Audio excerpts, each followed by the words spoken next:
gravação. Bem, boa tarde a todos e todas, bem-vindos, espero que estejam todos podendo aproveitar bastante o evento. Eu estou feliz e honrado de estar participando dessa sessão de lançamento e discussão dos livros de títulos tão interessantes e tão importantes. Agradeço muito a presença de vocês aqui, do público e de todos os autores e autoras aqui presentes. Nós teremos aqui o lançamento de 4 obras, primeiramente da Mariana Gauser-Wartheimer, vice-presidente da ACOR, cujo título do livro é Metodologia do Tratamento de Conservação, tradução do Conservation Treatment Methodology, da Bárbara Appenbaum. Nós também teremos o lançamento do livro da Silvana Bojanowski e da Márcia Almada, da UFPEL, cujo título é Glossário Ilustrado de Conservação e Restauração em Papel, Danos e Tratamentos, Português, Espanhol, Inglês e Grego. Teremos também o livro da Márcia Almada, com a Betânia Veloso e a Ana Utash, da UFMG, cujo título é Experiência e Reflexões sobre a Restauração de Documentos Gráficos. E, por fim, também o livro da Eliane Del Lama, da USP, cujo título é Patrimônio em Pedra.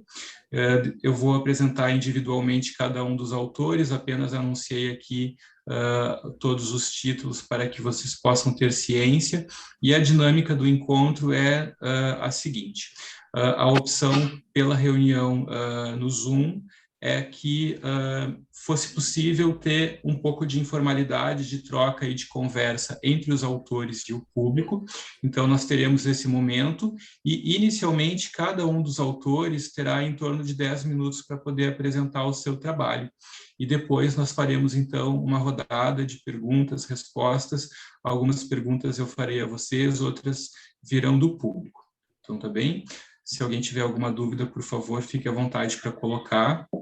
Gostaria de reforçar com o público a orientação de, quando não estiver conversando, falando, desligar os microfones, porque isso às vezes gera um ruído que atrapalha a escuta dos outros, né?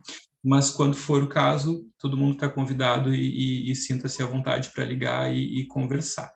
Nós começaremos a atividade com a apresentação do livro que a Mariana Gauser-Wartheimer traduziu, a Mariana, que é vice-presidente da ACORS, e que traduziu o livro que se intitula Metodologia do Tratamento de Conservação, que é uma tradução do título Conservation Treatment Methodology, da Bárbara Appenbaum, né? Esse livro que é tão importante por nós, inclusive muito utilizado aqui no curso. Quero apresentar o breve currículo da Mariana, ela que é mestra em Memória Social e Patrimônio Cultural pela UFPEL e tem especialização em Conservação e Restauração de Vitrais pelo Instituto Português do Patrimônio Arquitetônico e Arqueológico de Portugal. Também é vice-presidente da Associação de Conservadores Restauradores do Rio Grande do Sul. Foi parecerista do Ministério da Cultura, membro do Grupo de Investigação do Vitral na América Latina, GIVAL, do Grupo de Vitral do ICOMOS Brasil e do International Institute for Conservation. Mariana, muito obrigado pela tua presença e fique à vontade aqui para apresentar o teu trabalho. Ok, muito obrigada. Eu vou começar compartilhando então a tela, vamos ver se eu consigo. Eu preciso estar habilitada. Ali diz que o host não me habilita a share.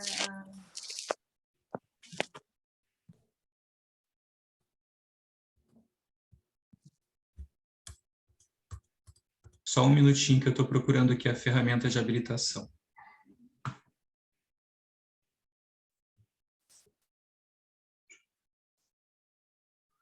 Gente, make host.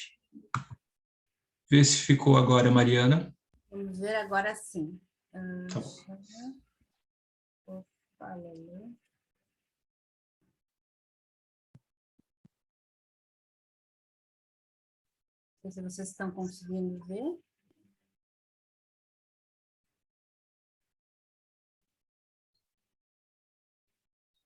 Aparece a tela para todos? Sim, eu te escuto e te vejo bem. Tá, ok. Então, eu vou começar agradecendo. Boa tarde, boa noite para todo mundo. Não sei onde as pessoas estão, então talvez para alguns sejam boa noite. Eu quero fazer um agradecimento especial, eu quero agradecer a todos os que estão participando, dedicando tempo aqui para ouvir nossa apresentação, e em especial eu gostaria de agradecer o convite para esse lançamento. Para mim, lançar esse livro num evento desse porte é como fechar esse projeto, eu diria assim, com chave de ouro. Então, eu vou começar apresentando, esse é o livro original, que está à esquerda, e à direita é o nosso livro, então, que foi traduzido em cooperação com algumas instituições. Então, eu sou a editora do livro, no programa está como organizadora, mas eu fui a editora, a coeditora é a COR, e nós tivemos dois apoios fundamentais, que foi de duas associações de Santa Catarina e do Paraná, a CCR e a Herculite. Mais do que o aporte financeiro, eu acho que o apoio dessas duas instituições, dessas duas associações, foi fundamental como uma caracterização de confiança nesse trabalho. Aliás, o trabalho todo, esse projeto se deu graças à confiança de muita gente. Então, ele é um livro de aproximadamente 400 folhas, a gente na edição nacional não tem um índice remissivo, mas a gente fez algumas adaptações em termos de capa, a gente tentou seguir mais ou menos o modelo do livro original, só que a gente fez, então, ele tem uma abertura e tem essa questão da capa pink, fúcsia por dentro, que depois eu explico a tamanha importância. Esse livro foi traduzido por Karina Schosslin, teve a revisão de Renato Deitos, e a parte de todo o projeto visual e a diagramação de Raquel Sampaio Alberti. A fotografia também foi uma cortesia de uma colega búlgara, Krasimira, que foi justamente de um evento que a gente fez no Corning Museu, um curso no Corning Museu em 2019. Bem, então eu vou começar, na verdade, eu achei que seria mais... Eu não vou dar spoiler do livro, porque eu acho que isso vale a pena ser lido, é uma literatura muito agradável, fluente, eu recomendo. Então, o que eu achei que pudesse ser mais útil aqui foi falar sobre o processo de produção desse livro, visto que foi uma produção praticamente autônoma, né? Foi um projeto que demorou 5 anos para se realizar. E ele iniciou, então, em 2017, quando eu fui professora substituta na UFPEL, essa bibliografia era usada para os alunos. Então, eu me deparei com um material em inglês, assim, extremamente rico, e que eu me senti impossibilitada de poder beneficiar os alunos na totalidade com esse conteúdo. Então, eu achei que seria muito importante traduzir esse livro. E então eu iniciei, né, inicialmente com algumas tentativas com uma aluna do curso, mas aí eu percebi a envergadura do projeto e me dei conta que não seria, a gente não teria fôlego para isso. Então, a partir também junto a isso teve o primeiro encontro das associações da região sul, onde eu obtive o acordo de cooperação de apoio com a CCR e a Herculite. E aí, a partir, então, de 2018, começaram as primeiras tentativas de tradução. A tradução, ela era bastante cara, então foi difícil de conseguir, mas essa menina, a Karina, como ela era uma tradutora, ela queria muito ter um livro, ela não tinha um livro publicado, ela fez um preço bastante acessível. Então, a tradução foi feita por uma profissional, eu tive que fazer, então, um aporte pessoal, né, na crença de que esse projeto seguiria adiante.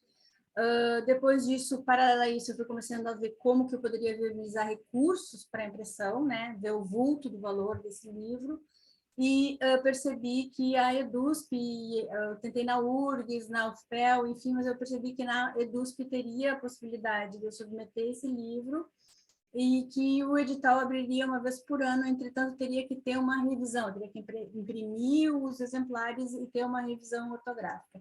Então, eu chamei o Renato Deitos, e ele fez, então, a revisão toda, com, novamente, um aporte pessoal meu. Depois, então, de ter esse processo sido realizado... Vocês veem essa barra aqui? Não. Só eu, tá. Depois, então, de fazer essa submissão, eu enviei em fevereiro para a EDUSP, e em outubro, então foi um processo bastante longo, eu não tive resposta. Em outubro surgiu o parecer positivo da EDUSP, e isso foi uma grande alegria. Então, se iniciou a negociação com a EDUSP, mas os preceitos, quer dizer, as condições do contrato, elas eram muito nebulosas e só ficaram claras realmente quando eles enviaram o contrato aí por setembro, mais ou menos outubro. O contrato não era uma coisa muito favorável, porque nós não tínhamos condições de decidir a capa, não tínhamos condições de decidir o preço, não teríamos alguns exemplares, e a segunda edição seria totalmente da EDUSP, o que me deixou bastante preocupada, mas depois de tanto tempo seria uma possibilidade. Só que, paralelo a isso, em outubro, mais ou menos no mesmo período, surgiu a possibilidade do prêmio pela Lei Aldir Blanc, é um prêmio municipal, onde a Cor concorreu, e nós recebemos, então, esse prêmio do Lab Poa. Deixa eu passar aqui. Só um pouquinho que eu não estou conseguindo passar o slide. Agora sim. Então, a princípio, estava tudo apontando para o caminho correto, assim, bem sucedido, mas acontece que também nós tivemos algumas percalços com relação a esse prêmio, alguns questionamentos, e aí a prefeitura pediu para devolver esse valor. Aí a gente teve que entrar com advogados, enfim, foi uma tramitação também bastante complexa, e dia 31 de dezembro de 2020, a gente teve, então, uma homologação e a efetivação do prêmio. E a partir, então, desse vulto, desse valor do prêmio, a gente conseguiu, junto com os recursos da CCR e da Arco-IT, iniciar a diagramação, os registros. Então, a partir de fevereiro foi feito isso. Em maio, a gente já tinha o nosso protótipo pronto e foi para a revisão. Dentro dessa revisão, depois volta o boneco, foi feito todas as adaptações, essa impressão foi feita toda em Santa Maria, que é distante de Porto Alegre, e durante esse boneco se percebeu que a capa interna não estava na cor que era combinado. Então, foi feita toda essa solicitação, estava ok, chegou então a primeira remessa, são 25 caixas, 500 exemplares. Quando chegaram aqui, toda a faceira, abri, e a capa não era rosada. Então, a gente teria que incinerar todos os exemplares, foi aquela outra confusão. O pessoal da Palote ofereceu, então, um acordo financeiro, nós ficamos na dúvida, mas, pensando assim, em termos de tempo e de todo o processo, a gente achou que seria a pena desistir de todo o design. Então, foi combinado com a impressora, né, com a gráfica, que eles iriam trocar a capa e reduzir 1 milímetro, estava ok, não ia atrapalhar na diagramação. Então, voltou para Santa Maria, eles recolheram todos os exemplares, e veio, então, uma segunda impressão. Veio a primeira impressão com um ajuste. Ok, estava bem, estava rosa, desceram todos os exemplares, e aí, quando eu fui abrir as caixas, eu percebi que, infelizmente, as capas não estavam ok. A gente tinha uma camada de cola muito grossa, que comprometia a qualidade e a durabilidade dos exemplares, tinha uma pequena mancha na capa, e aí foi outro problema, e aí se entra em contato de novo com a gráfica diz, ok, não tem como fazer, recolhe tudo, né, incinera tudo e faz toda uma outra nova impressão. Então, veio a seguinte impressão, e aí sim, essa chegou com toda a qualidade, isso já foi em julho, né? E aí, a partir de julho, então, nós começamos a questão da comercialização, comercializamos realmente a partir de agosto, né? Pela loja da Cor, e aí, a partir de novembro, foi feita então, a primeira divulgação na conferência de apoio online, e atualmente, então, está o lançamento aqui no não sei por que eu não consigo agora sim. Então, dentro disso, eu colocaria, então, quais são as situações e os desafios que apresentam a partir de agora, né? Atualmente, então, a gente conseguiu já comercializar e distribuir praticamente 50% dos livros, já foram doados, tem um livro na biblioteca da UFPEL, conseguimos doar por uma ocasião de uma viagem, existe também um exemplar na biblioteca da Universidade Politécnica de Valência.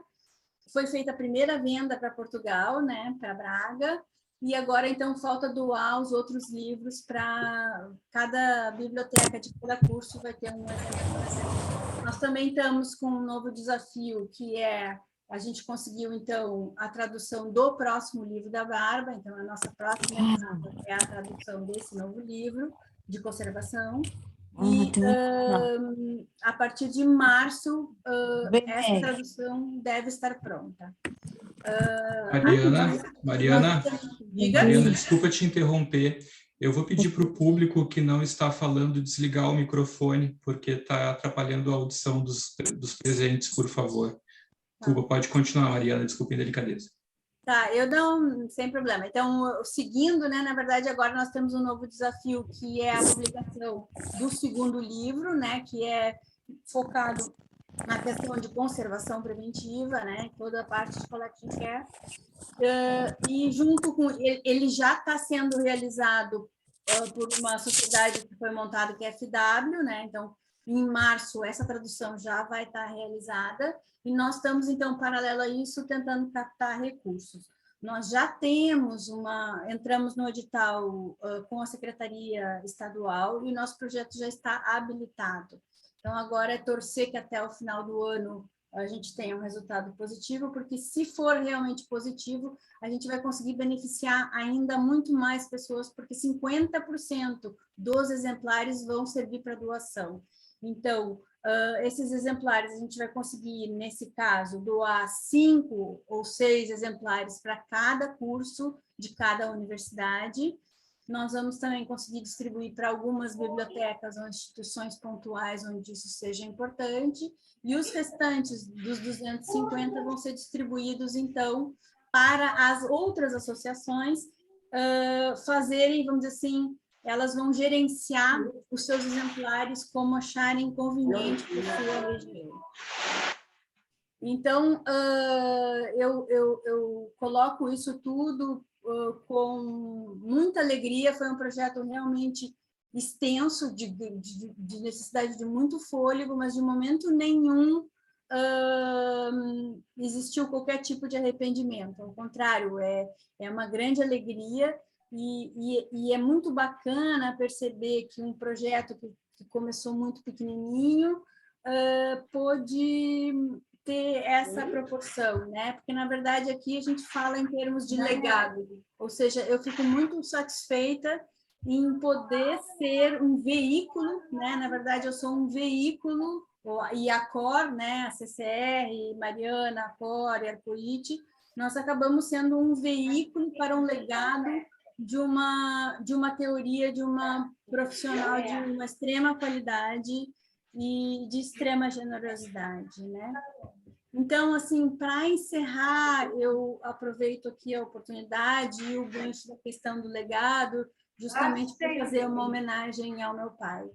E eu falo isso não no sentido triste, né? Mas numa alegria de que falando em legado, eu sou o legado, né? Eu me sinto o legado dessa pessoa, assim como essa pessoa foi o legado de tantas outras, né? Que, enfim, passaram por situações de atrocidades da história, né? E isso, ao mesmo tempo, me faz refletir com relação à existência, né? Porque nesse momento tão difícil, né, no momento que a gente vive com tantas dificuldades e com tanta tristeza de perdas, a gente reflete sobre a questão do valor da existência, né? Na dor, essa questão é uma questão que vem muito à tona. E para mim, que sou um pouco cética, eu acredito que essa roda, esse sistema é que se justifica a existência. Então, eu fico muito feliz porque eu acho que a questão do legado vamos dizer assim, é um respeito às gerações que passaram e, ao mesmo tempo, uma obrigação para os que estão por vir. E isso nada mais, nada menos do que é a nossa profissão, né?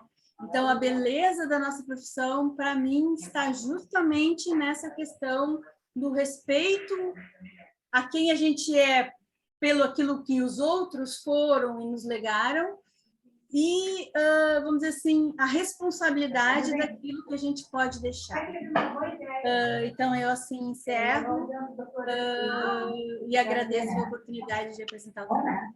Aqui são os contatos e qualquer coisa, depois eu estou aberta a qualquer discussão. Obrigada. Mariana, muito obrigado por esse trabalho hercúleo que tu fizesse. A tradução em si é um trabalho super difícil, né? E todo esse processo que acompanhou depois que tu passasse depois da tradução e, por fim, esse relato emocionante, uma enorme contribuição. Muito obrigado. Depois nós vamos falar mais a respeito do teu trabalho. Pessoal, eu queria solicitar, por favor, que quem não estiver falando desligue o microfone, porque está gerando muito ruído. Eu não consegui identificar quem é que está com o microfone ligado, está atrapalhando bastante aqui a dinâmica do grupo.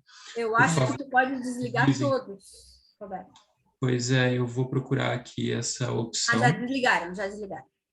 Ok. Tem a Vivian Pátio, acho que está. Então tá, muito obrigado pela atenção, desculpem repetir essa mensagem. Bom, nós vamos dar sequência então aqui à apresentação dos trabalhos, depois vamos falar mais, Mariana.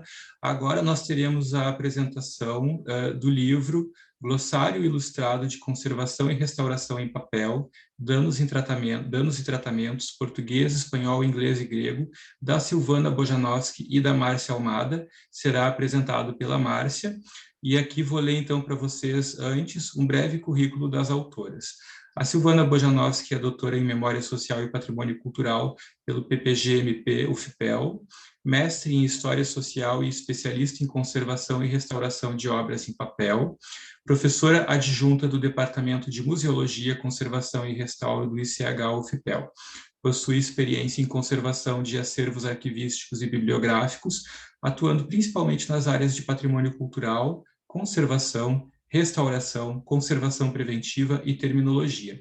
E a Márcia Almada é professora da Universidade Federal de Minas Gerais, vinculada ao curso de Conservação e Restauração de Bens Culturais Móveis e ao Centro de Conservação e Restauração de Bens Culturais, SECOR, atuando no campo da preservação de documentos gráficos.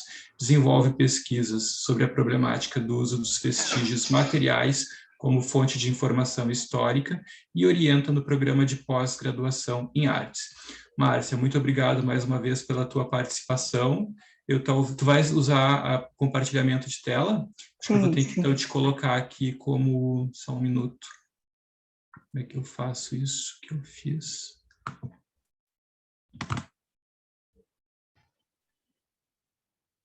Só um minutinho. Que com a Mariana apareceu rapidinho a opção aqui, para ti não está aparecendo. Acho que você vai em participantes, clica no meu nome, acho que você pode só autorizar o compartilhamento, não precisa nem passar para host, não. Estou procurando aqui.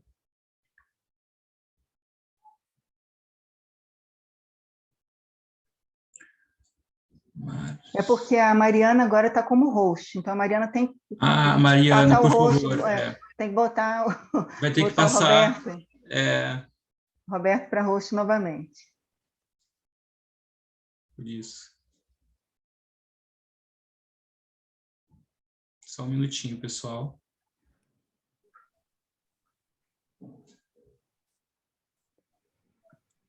Estou achando aonde eu tenho essa opção. Ou tu pode. Então, você vai em participantes, vendo o nome do Roberto, vai clicar os 3 pontinhos e vai falar, você vai passar ele para host. Roberto, more.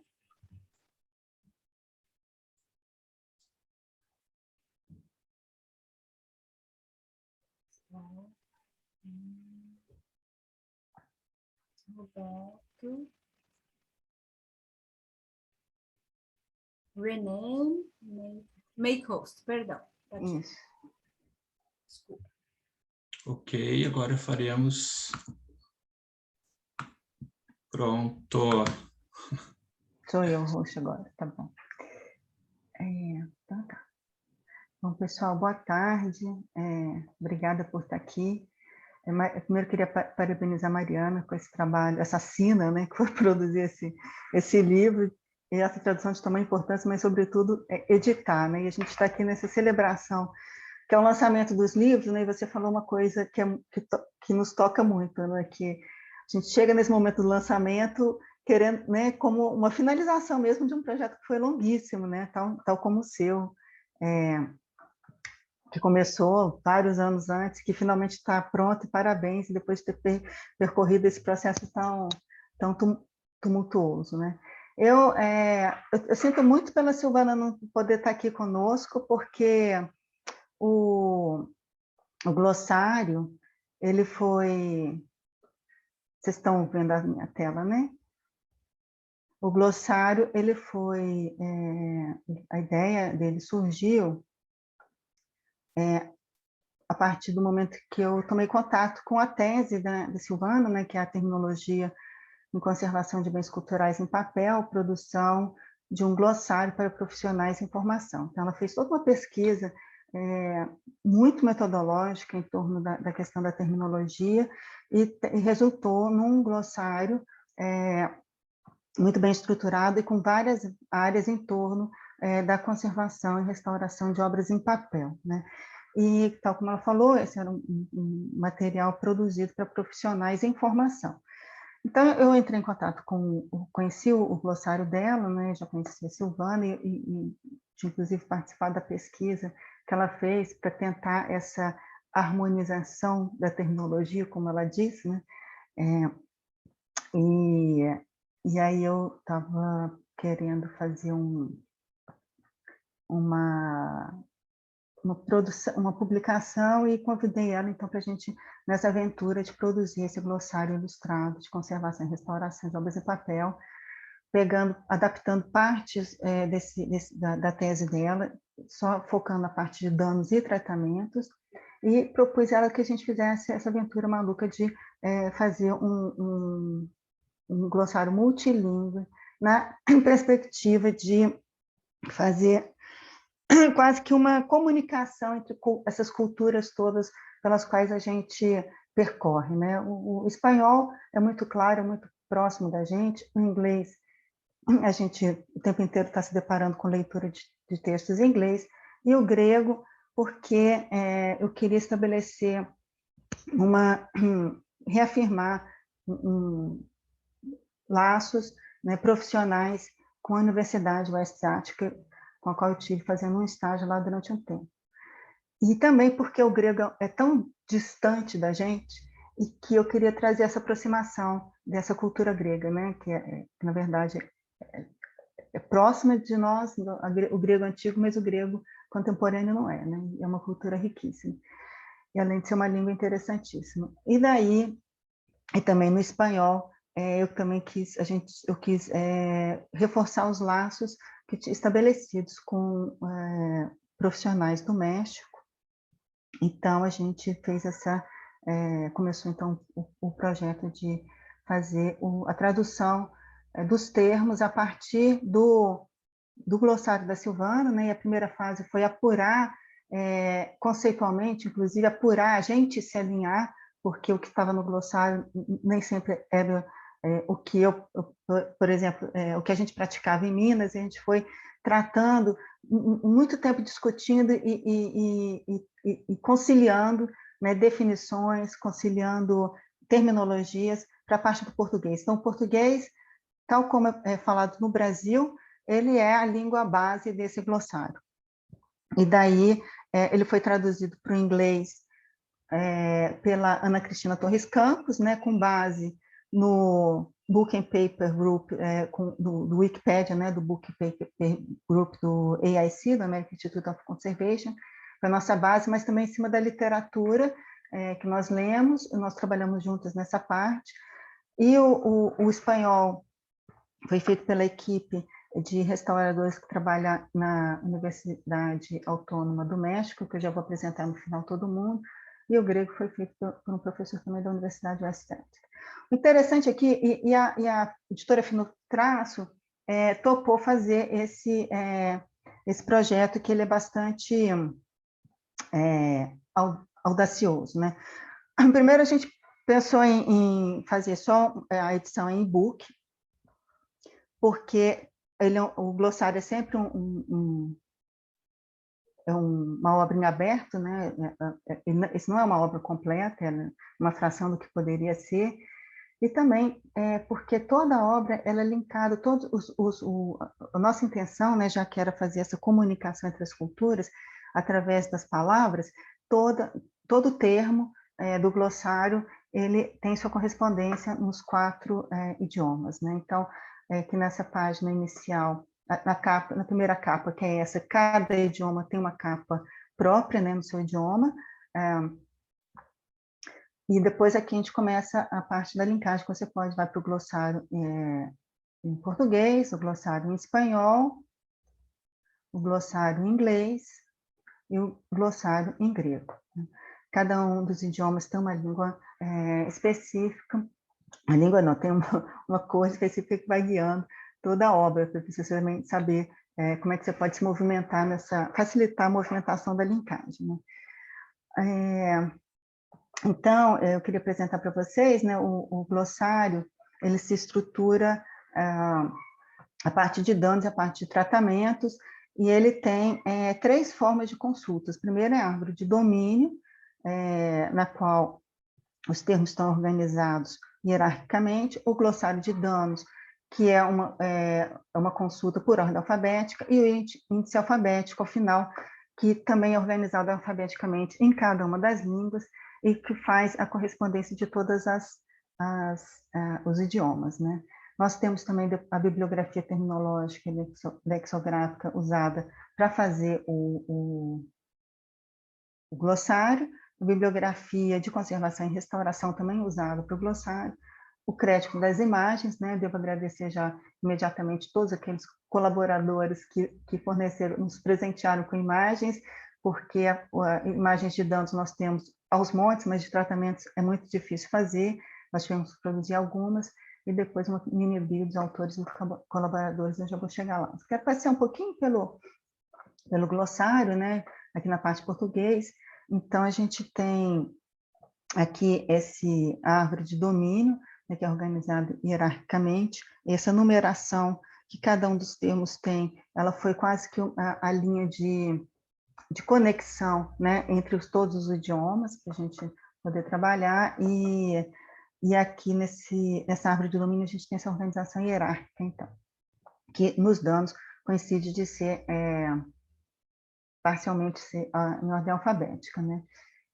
Hierárquica porque quando a gente chega em termos, por exemplo, mancha, que se desdobra em outros termos, né?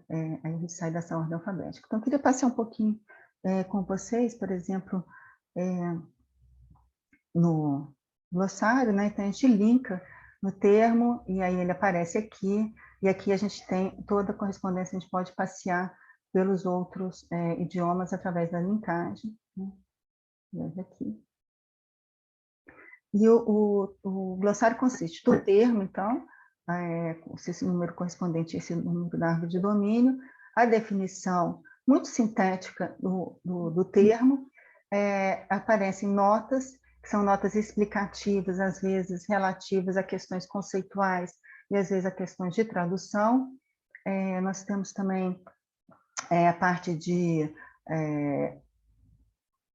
termos similares, né, que estão associados, por exemplo, nesse do amarelhecimento aqui, esse termo está associado ao suporte ácido, né, e a gente navega desse jeito também. A gente volta para lá, a parte do escurecimento, volta para lá. E ainda temos a parte dos... todo ver também são termos... São termos que são associados a... Karen, eu vou... Rita Cunha, por favor, pode desligar o seu microfone. E ele vai me encaminhar. Pronto. E temos também a parte de sinônimos. Então, a gente vai navegando por todos os termos, né? Assim, em todos os idiomas. E se nós quisermos voltar para se nós quisermos voltar para a árvore de domínio, é só clicar no termo que ele volta para cá, e daqui nós vamos, então, navegando também, indo e voltando para a árvore de domínio. E querendo voltar para as outras línguas, nós voltamos aqui para a página, para o título, e voltamos para a página inicial, né? Agora, vocês podem imaginar a loucura que foi estabelecer links em todas as...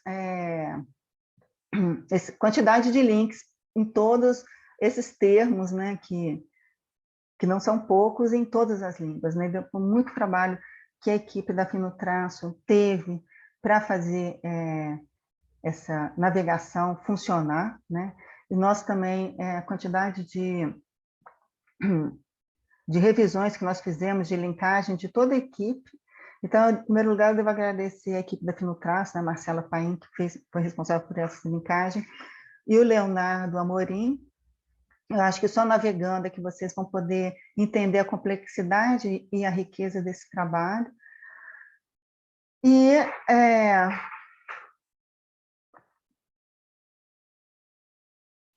eu quero aqui agradecer também aos colaboradores todos, né, que a gente passa pela bibliografia terminológica e lexicográfica, a bibliografia terminológica de conservação e restauração em papel, né, que foi usada. Aqui o crédito das imagens, né, todas as pessoas que cederam, procuraram e produziram imagens para compor esse glossário, que ele não seria feito sem essa colaboração toda. Uma mini bio das autoras, né, eu e a Silvana, que organizamos e trabalhamos, a partir da tese da Silvana, como eu já falei, e os colaboradores, né, o professor Espírito Servoz, de Atenas, que ele, além dele ser conservador e restaurador, ele é químico também, então ele foi um grande colaborador na questão do ajuste das definições, especialmente aquelas relativas à degradação da celulose. Ana Cristina Torres Campos,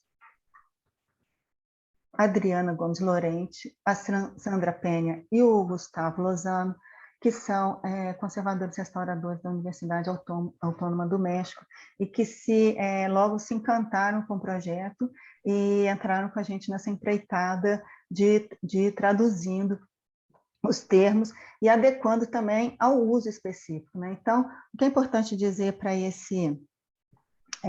desse glossário, né? Eu nem naveguei pela parte de tratamento, eu quero passar um pouco aqui para vocês verem, por exemplo, limpeza mecânica, que esses termos, né, a terminologia, ela é cultural. Então, nós partimos do português falado no Brasil, o espanhol é o espanhol praticado no México, o inglês é o inglês praticado nos Estados Unidos, e o grego, que tem uma série de dificuldades, porque o grego é uma língua tão complexa que às vezes falta um pouco uma objetividade na língua, né? Então, a gente pode ver, por exemplo, nesse caso mesmo da rincolagem, por exemplo, o termo gigantesco, que é para dizer uma...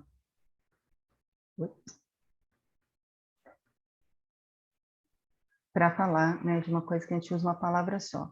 Então, esse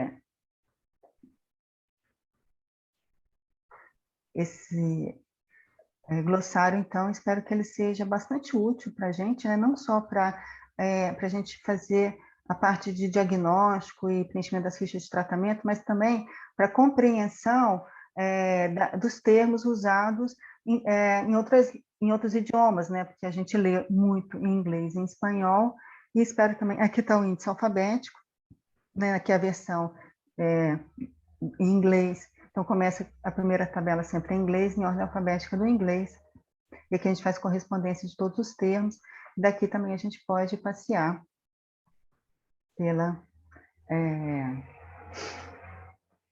e chegar no termo, né, na página específica. Esse glossário ilustrado, ele está disponível para... vou passar aqui para a página do site. Eu quero mostrar para vocês. Ele está disponível para download gratuito na página da Fino Traço, editor, né?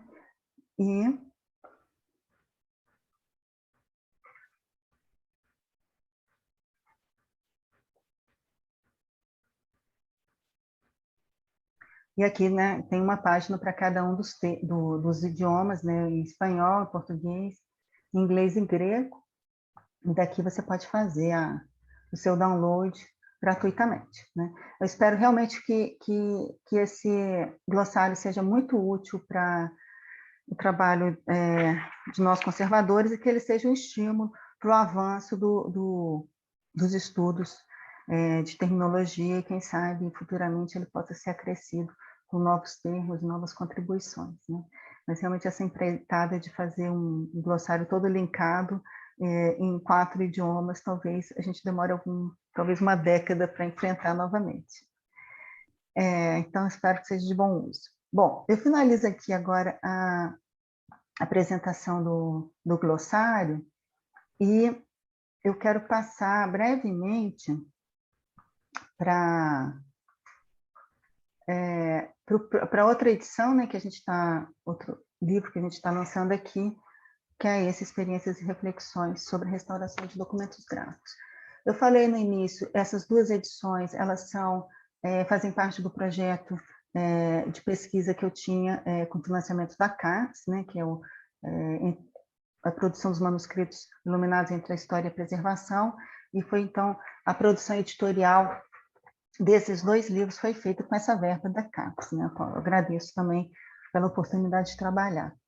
E, então, enfim, essa segunda ideia do Experiências e Reflexões sobre a Restauração de Documentos Gráficos, ele surgiu com uma ideia em conversa com a professora Ana Uth, né, que até sugeriu a organização desse livro, que nós pudéssemos reunir alguns trabalhos que foram realizados no Laboratório de Conservação, no LAGRAF, né, Laboratório de Conservação e Restauração de Documentos Gráficos e Fílmicos, lá do SECOR, especialmente, e também como uma homenagem à professora Betânia Reis Veloso, que se aposentou recentemente, e que nós queríamos, então, deixar registrado um pouco dessa trajetória da Betânia, que foi uma personagem tão importante para difundir, para fortalecer a área, o campo da conservação de papel, não só de conservação de papel, mas ela atuou em várias áreas, de uma maneira muito dedicada, né, especialmente quando ela foi diretora do SECOR, e também a sua contribuição na formação dos profissionais, né? Então, eu passo aqui agora devolvo a palavra para o Roberto, para ele apresentar a professora Ana Uth e a Betânia Reis Veloso, e a palavra está, então, a professora Ana Uth vai falar um pouco sobre o livro, tá? E esse livro também ele pode baixar gratuitamente como e-book. Os 2 livros vão ter a versão em PDF e em EPUB daqui a um tempo, e futuramente nós vamos fazer o lançamento do livro, da versão impressa desse livro. Tá? Muito obrigada pela atenção de vocês. Então tá, Márcia, muito obrigado, parabéns pelo trabalhão, né, em todos os sentidos, fantástico, uma super contribuição também, uma alegria ver vocês terem produzido algo tão significativo. Como tu já anunciaste, agora nós temos na sequência a apresentação de outro trabalho, que será com a professora Ana Ut. Eu vou repetir o título do livro e também vou apresentar as autoras que compõem esse título. O livro é Experiência e Reflexões sobre a Restauração de Documentos Gráficos. As autoras é Márcia Almada, Betânia Veloso e Ana Ut, da UFMG, e um breve currículo das autoras. As organizadoras são professoras da Universidade Federal de Minas Gerais, vinculadas ao curso de Conservação e Restauração de Bens Culturais Móveis e ao Centro de Conservação e Restauração de Bens Culturais, SECOR, atuando no campo da preservação de documentos gráficos. Márcia Almada desenvolve pesquisas sobre a problemática do uso dos vestígios materiais como fonte de informação histórica e orienta no programa de pós-graduação em artes. Betânia Veloso está vinculada ao SECOR desde 1980, tendo desenvolvido pesquisa, ensino e atividades de extensão também na área de bens culturais integrados, e Ana Ut orienta no programa de pós-graduação em letras, participou diretamente da criação de museus dedicados ao patrimônio gráfico e co-coordena a Rede Latino-Americana de Cultura Gráfica. Ana, muito obrigado. Já está... quem que vai passar? Não sei se ela vai compartilhar a tela. Eu estou compartilhando, vocês estão vendo a tela compartilhada? Tá bom, sim. Então tá certo. Aí eu passo a palavra para a Ana, mas eu fico aqui. Então, ótimo. Bom, boa tarde a todas e todos. Um grande agradecimento a você, Roberto, por essa mediação e, claro, também a todos os organizadores, participantes desse encontro ótimo, que já está criando tradição, né? Pela oportunidade de estar aqui nessa sessão de lançamento. Muito obrigada. Parabéns, Mariana, parabéns, Márcia. Impressionada com a capacidade de trabalho de vocês, que fôlego. Incrível trabalho, né? Um grande aporte, uma grande contribuição aí para o campo, sem dúvida nenhuma. Agora, quanto ao nosso livro, Márcia, de fato, foi uma grande alegria, né, ter participado desse projeto ao lado de vocês. O livro chega em um momento importante, né, para registrar o legado da Betânia Reis Veloso, exatamente no momento da sua aposentadoria, né, sem dúvida um reconhecimento, uma homenagem necessária, né? Afinal de contas, os trabalhos que nós apresentamos nesse livro, eles só ganharam vida, né, forma, realidade, em função desse trabalho contínuo de décadas realizado pela Betânia. Deixo aqui também meu reconhecimento, né, reiterado, meus agradecimentos. Mas me parece que a minha missão aqui hoje é de falar um pouco sobre os desafios da organização dessa coletânea, e Márcia também vai me ajudar, tenho certeza, e apresentar de forma bastante breve, a gente não tem muito tempo, mas vou tentar fazer esse panorama, né, de forma bastante breve, os capítulos que compõem o livro. Já vi que nós temos aqui algumas das autoras presentes, coisa boa. Bom, nós sabemos, né, vocês sabem melhor, inclusive, que os desafios de uma coletânea como essa são muitos, né, uma equipe de trabalho muito grande, né, 3 organizadores, 9 autoras, além de todos os profissionais da edição e do texto envolvidos, enfim, muitas pessoas trabalhando juntas no alinhamento de questões editoriais, né, textuais, conceituais. Mas, sem dúvida, o primeiro desafio, acho que Márcia está de acordo, a gente vai conversar um pouquinho sobre isso depois, foi, sem dúvida, a seleção dos textos, pois, afinal, excelentes trabalhos de especialização e de conclusão de curso foram realizados ao longo de todos esse ano, seja no âmbito do SECOR, do antigo ateliê de papel, seja do âmbito do curso de Conservação e Restauração, que, né, veio, e também do que veio a ser o LAGRAF, com essa ampliação do corpo docente, né, com a criação do curso de Conservação e Restauração. Então, nós optamos por fazer, por tornar evidente, né, por evidenciar a grande diversidade de objetos e práticas que compõem a categoria dos documentos gráficos, mostrando e problematizando, inclusive, esse grande alcance da área, trazendo experiências e reflexões pautadas em tratamentos de restauração, mas que se detiveram sobre diversas categorias de objetos também, né? Encadernações de conservação, documentos manuscritos, códices iluminados, obras impressas de diferentes períodos, pintura, gravura, instalação até mesmo, e, como não, né, não poderia deixar de falar já anunciar, um objeto muito especial, né, um objeto múltiplo, riquíssimo, um conjunto imenso, que é um próprio presépio de papel machê, que é o presépio nosso querido e famoso presépio do Bepiripau.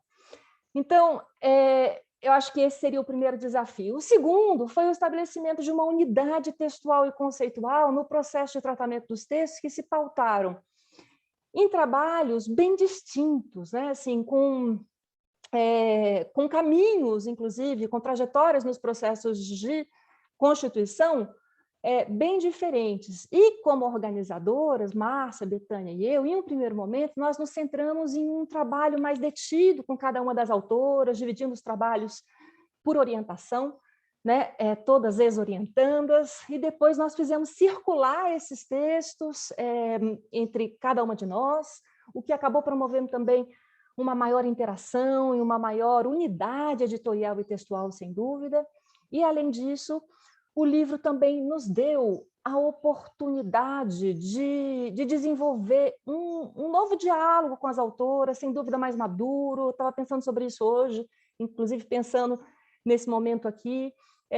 Um diálogo que foi favorecido por um recuo, uma distância necessária, muitas vezes, né, para uma análise crítica, inclusive, dos nossos próprios trabalhos, né, alguns feitos há 5, 6 anos atrás ou mais.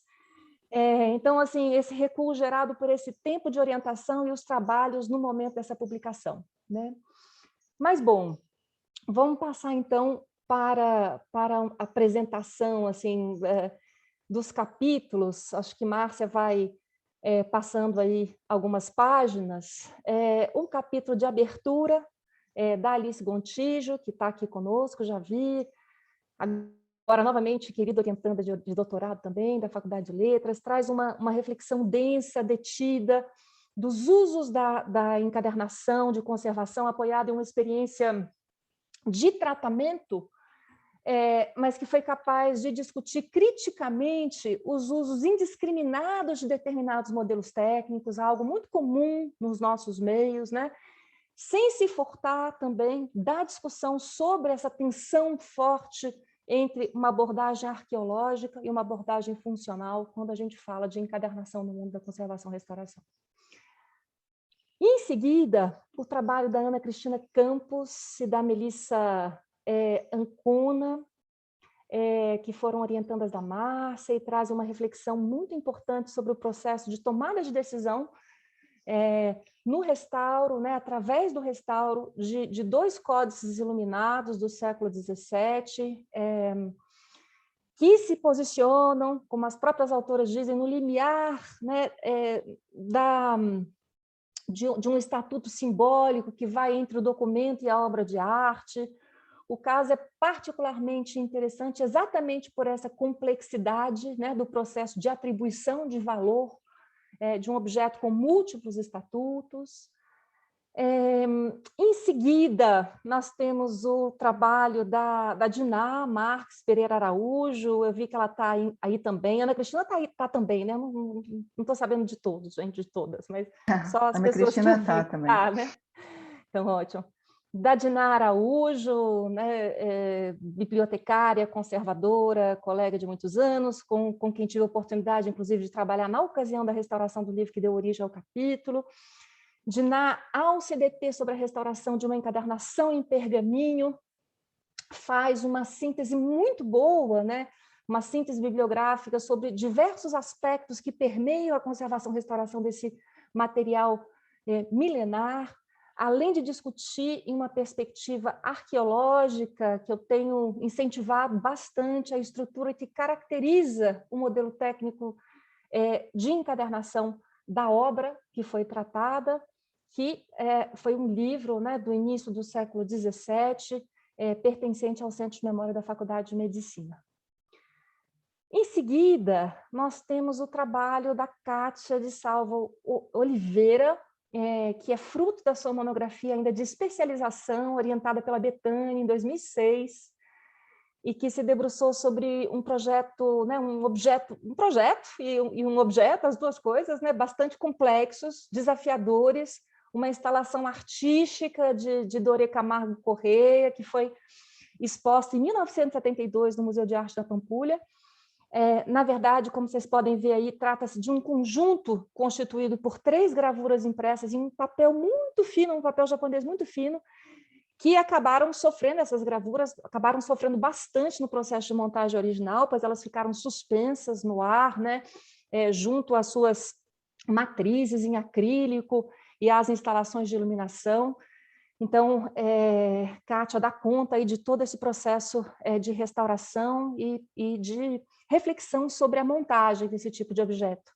Logo em seguida, a gente tem o capítulo da Marina Furtado, né? Não sei se a Marina está aí, sobre um tema muito debatido pela dimensão que ele ocupa mesmo nas categorias dos danos, né? No campo da conservação e restauração de documentos gráficos, que é exatamente a corrosão do papel pela oxidação da tinta ferrogálica. Ela teve como referência um conjunto de documentos setecentistas, e realiza um trabalho muito consistente também bibliográfico sobre o tema, sistematiza muito bem essa bibliografia, que é muitas vezes contraditória, para referendar decisões tomadas ao longo do tratamento, que também é descrito no trabalho. Em seguida, acho que a gente está no 6º capítulo, se eu não me engano, ainda no universo dos manuscritos, o próximo capítulo ele se dedica a um documento emblemático da história do Brasil colonial e apresenta o tratamento realizado no manuscrito Discurso Histórico e Político sobre a Sublevação que na Minas houve no ano de 1720, um documento que foi inclusive estudado pela Márcia, e por vários estudiosos, autores. Patrícia Laval, também foi orientada pela Márcia, aborda o objeto do ponto de vista da conservação curativa. Acho que tem uma colega com o microfone ligado. Isso aconteceu até... Isabela, por favor. Deixa eu ver se eu consigo.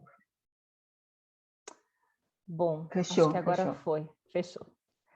Então, estava dizendo que a Patrícia aborda, então, esse objeto do ponto de vista da mínima intervenção e apresenta o tratamento realizado discutindo os conceitos e as práticas envolvidas na preservação do objeto, pautadas, né, no respeito permanente à manutenção dos vestígios. Essa é uma preocupação grande do trabalho, né, a manutenção dos vestígios materiais que testemunham a biografia, né, do famoso códice. Em seguida, permanecendo ainda no século XVII, mas agora já centrado em um conjunto de livros impressos que integram a voga das edições Elsevier, que estão, conjunto que está, inclusive, na Biblioteca Universitária, na Divisão de Coleções Especiais e Obras Raras. Samara Azevedo, com quem eu mesma também trabalhei nesse projeto de restauração, ela foca sua atenção em uma tipologia de degradação ou de dano muito frequente em acervos bibliográficos, caracterizada aí pelo rompimento das charneiras das encadernações. Não sei se essa tipologia aparece aí nesse glossário maravilhoso. Antes de se debruçar sobre a apresentação dos tratamentos, Samara ela faz um levantamento também, o livro é bastante marcado por isso. Samara faz um levantamento minucioso das técnicas utilizadas, técnicas que estavam muito dispersas em publicações que foram realizadas em momentos muito diferentes, em instâncias também de divulgação bastante diferentes, o que cria, assim, sem dúvida, um espaço de referente, né? Assim, a gente quer saber um pouco sobre charneira rompida, né? A gente consegue isso a partir dessa bibliografia. E, então, já encaminhando para o final, o penúltimo capítulo é dedicado ao processo extremamente complexo, como vocês podem imaginar, não sei se todos aqui conhecem, o presépio do Pipiripau, mais esse projeto né, esse trabalho de restauração, esse projeto do nosso queridíssimo presépio, Thaís Carvalho, que ao lado da Betânia atuou como coordenadora da conservação e restauração do presépio entre 2014 e 2017. Ela nos apresenta uma parte importante desse trabalho que mobilizou dezenas de profissionais, né? Thaís Carvalho apresenta alguns aspectos das peças em papel machê relativas à técnica de fabricação, a relação também com outros materiais e, sobretudo, relativo, que é mais importante, a interação com o todo, né? O intrincado sistema de funcionamento desse presépio todo articulado, né? E, finalmente, o volume se encerra com o trabalho da Valdirene Daniela Aparecida da Paixão, também orientada pela Betânia, que se debruça sobre uma pintura tridimensional do artista Álvaro Apocalipse, que em virtude da multiplicidade de materiais utilizados, impôs imensos desafios no processo de restauração, desafios que se desdobraram aí em pesquisas empíricas, né, exaustivas, que ela vai apresentando ao longo do trabalho. A restauradora tomou suas decisões pautadas, ela insiste em falar sobre isso, né, na pesquisa sobre a experiência artística do Álvaro Apocalipse, testando as soluções sempre em protótipos e optando por intervenções minimamente invasivas. Enfim, acho que é isso, está aí o livro apresentado, talvez a Márcia queira complementar, temos certeza de que essa publicação, né, a publicação desses trabalhos vai cobrir também uma lacuna, né, uma ausência de publicações na área de documentos gráficos, sobretudo por privilegiar objetos de naturezas tão distintas. Mais uma vez, agradecimento aos organizadores pela oportunidade de estar aqui e apresentar esse trabalho com as colegas, com todos. Obrigada, Márcia, também, claro, e a todos. Então, não, só para finalizar, agradecer a parceria da Ana e da Betânia para a realização desse projeto, né, que eu acho que a gente precisava né, consolidar essa experiência até né, desde que a Betânia começou até agora, e acho que esse foi um bom recorte de como nós trabalhamos lá, né? Espero que sirva também espero que sirva, né, para os profissionais. Enfim, está aí disponível também para download gratuito na versão em PDF e logo em seguida na versão EPUB, pelo site da Finutraço, e no ano que vem nós vamos fazer o lançamento dele impresso, na sua versão impressa. Muito obrigada pela atenção de vocês. Vou passar o host para você, tá, Roberto? Tá bem, obrigado, Márcia. Tu acabaste sendo a minha assessora aqui de Zoom, né? Não teria sido mais difícil sem o teu super apoio. Muito obrigado. Quero agradecer e dar os parabéns para a Ana e para a Márcia e para a Betânia por esse livro fantástico. A gente sempre escuta, o campo, a quantidade de títulos em conservação e restauro é restrita no Brasil, mas essa mesa está tão encantadora e o próximo livro vai confirmar isso, que a gente está vendo que, na verdade, nós estamos já vivendo o amadurecimento do campo das produções técnicas na área da conservação, do restauro, do patrimônio cultural. Eu estou bastante encantado aqui com a apresentação de vocês. E, na sequência, agora nós teremos o livro da professora Eliane Deulama, da Universidade de São Paulo, o livro intitulado Patrimônio em Pedra, e quero rapidamente apresentar aqui para vocês o currículo resumido da professora Eliane, que é geóloga, é professora associada do Instituto de Geociências da USP e pesquisadora do GeoHereditas, Núcleo de Apoio à Pesquisa em Patrimônio Geológico e Geoturismo. Ela participou do 17º International Course on Stone Conservation, oferecido pelo ICRON, em Roma, na Itália, no ano de 2011. Professora Eliane, muito obrigado pela sua presença, muito obrigado pela sua participação. Você vai precisar do compartilhamento de tela? Vou aqui autorizar. Um instante, por favor. Ok.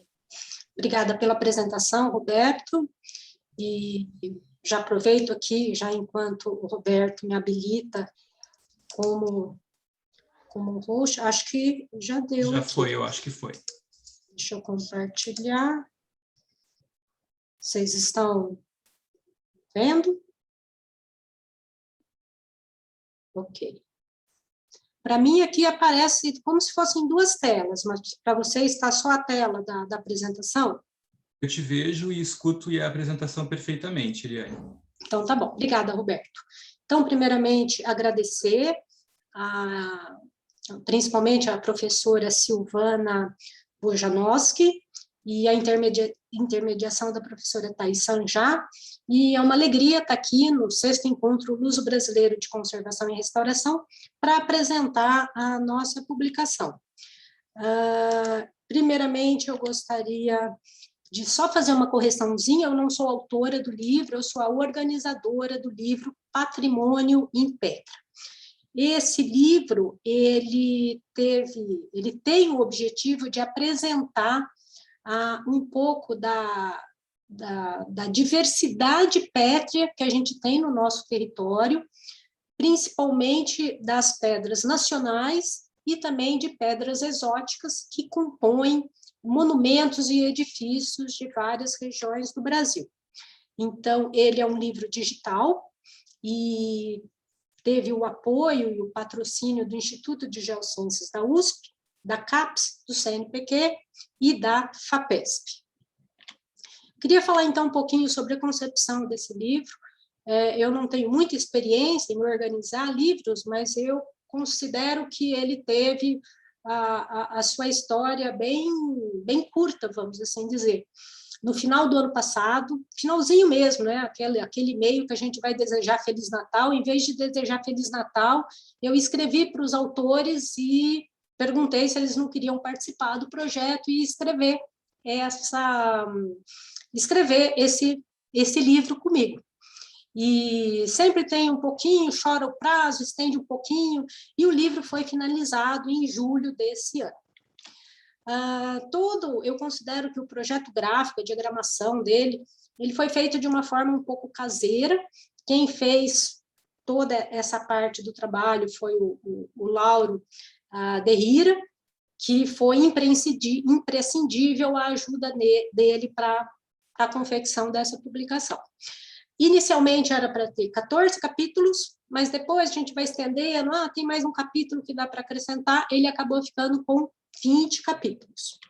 E esse livro, ele veio numa hora muito bacana, que nesse ano nós estamos comemorando os 10 anos do Núcleo de Apoio à Pesquisa em Patrimônio Geológico e Geoturismo, e que é um NAP sediado aqui no Instituto de Geociências da USP, e o objetivo desse NAP é pesquisar e divulgar o patrimônio geológico e o patrimônio construído. O patrimônio, a gente sabe, é uma área multidisciplinar, e os autores desse livro também acabou sendo aí uma equipe multidisciplinar. Nós somos em 43 autores, nós temos um predomínio aí de geocientistas, mas tivemos também aí a contribuição de arquitetos, de geógrafas, de um turismólogo e um historiador. E aqui eu fiquei agradavelmente surpresa quando eu vi esse quadro aqui. O livro está disponível no portal de livros abertos da USP, e eu peguei esse quadro aqui de downloads e fiquei muito feliz, né, com os 3 primeiros meses. O livro ele foi disponibilizado dia 23 de julho. Então, nos 3 meses aí teve uma quantidade de download muito grande, o que deixa a gente bastante feliz. Aqui tem no mapa os locais onde essas regiões, cidades ou estados são abordados no livro, e eu queria aqui passar rapidamente por esses capítulos. Então, o capítulo 1 é o uso da pedra, de minha autoria. Vou falar não só sobre o uso inicial da pedra, mas também falar sobre o Smarmy Antique, falar sobre os Global Stone, que é um título que hoje algumas pedras recebem por ter sido muito importante em algumas culturas. O capítulo 2 é o patrimônio pétreo internacional. Esse aqui é o Lauro Berrira, que foi o diagramador do livro, e vai apresentar aí vários locais de patrimônio mundial da Unesco que são constituídos de pedra. O capítulo 3, as rochas como materiais construtivos nas fortificações da Amazônia, da Rosiane Norá e o Marcos Costa. E sempre essas... Estou colocando aqui a foto dos autores e uma foto do livro, né? Escolhi uma foto aleatoriamente do livro. Aliás, eu devo dizer que é um livro ricamente ilustrado. Capítulo 4, Patrimônio Petro-Cretáceo do Centro Histórico de Manaus, do Raimundo Lima e colaboradores. Capítulo 5, as rochas do patrimônio cultural edificado da cidade, que é a porta de entrada da Amazônia, Belém, Thaís Sanjá e colaboradores. Capítulo 6, um olhar sobre a geodiversidade do Centro Histórico de São Luís, Marcos Nascimento e colaboradores. Capítulo 7, um breve panorama sobre o uso e principais ocorrências das pedras cearenses, Pamela Moura e Irani Matos. Capítulo 8, patrimônio pétreo no estado do Rio Grande do Norte, da colônia ao uso contemporâneo, Marcos Nascimento e Matheus Silva. Capítulo 9, patrimônio cultural e geodiversidade ex situ, o caso do Centro Histórico de João Pessoa, Luciano Pereira e Tiago Medeiros. Capítulo 10, patrimônio pétreo no Cabo de Santo Agostinho, dos estágios finais de abertura do Atlântico aos dias atuais, de Thaís Guimarães e colaboradores. Capítulo 11, rochas ornamentais na arquitetura antiga da cidade do Salvador, Mário Mendonça de Oliveira e Elias Machado. Capítulo 12, roteiro geoturístico pelos edifícios históricos do centro de Cuiabá, Ana Cláudia Costa e colaboradores. Capítulo 13, as rochas que vieram de longe e a construção de Brasília, Maria Heloísa Frascá e colaboradores. Capítulo 14, pedras de Minas, usos históricos e contemporâneos, Antônio Gilberto Costa. Capítulo 15, geodiversidade do patrimônio construído no estado do Espírito Santo, de Lourenço Cassaro. Capítulo 16, Cidade Maravilhosa, passado e presente contados nas rochas do patrimônio histórico, Kátia Mansur e colaboradores. Capítulo 17, mosaicos urbanos, pedras paulistanas, paulistas, brasileiras e estrangeiras em São Paulo, de minha autoria e Fernando Atique. Capítulo 18, patrimônio construído do litoral paulista, Vanessa Mucivuna e colaboradores. Capítulo 19, geodiversidade e identidade cultural, rochas do patrimônio histórico construído do Paraná, de Antônio Licardo e Gilson Guimarães. E, por último, o capítulo 20, ensaios não destrutivos na avaliação da degradação de materiais pétreos no patrimônio construído, de Emílio Barroso e Eliane Deulão. Esse capítulo ele foge um pouco dos capítulos precedentes, mas era no sentido de introduzir um pouco aqueles que tiverem mais interesse e exemplificar algumas técnicas não destrutivas usadas no estudo do patrimônio construído. Então, esse é a obra, né?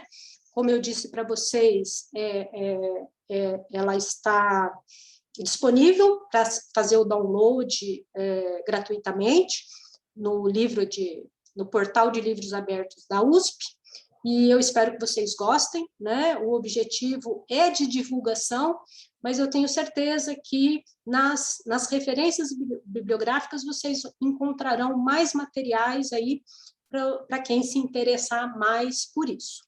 Então, assim, eu agradeço a atenção de vocês, parabenizo as colegas que me precederam, que eu achei fantástico todas as obras apresentadas aí, e eu espero que vocês gostem dessa viagem pelas pedras aí do Brasil. Muito obrigada. Eliane, muito obrigado pelo teu trabalho. Eu quero te dizer que há umas 2 semanas atrás eu havia encontrado o teu livro e eu havia sido uma das pessoas que fez o download do teu livro, porque eu sou professor de uma disciplina, Materiais e Técnicas de Bens Culturais 3, que foca materiais usados na escultura, e pedra realmente é um material difícil da gente encontrar publicação especializada. Daí, quando eu vi que eu ia fazer a apresentação do teu livro, disse, nossa, que legal, que coincidência maravilhosa. Então, muito obrigado. Eu já estou divulgando o teu trabalho e não te conhecia ainda. Foi um prazer então, assistir a tua apresentação. Pessoal, eu agradeço, Roberto. Foi muito legal.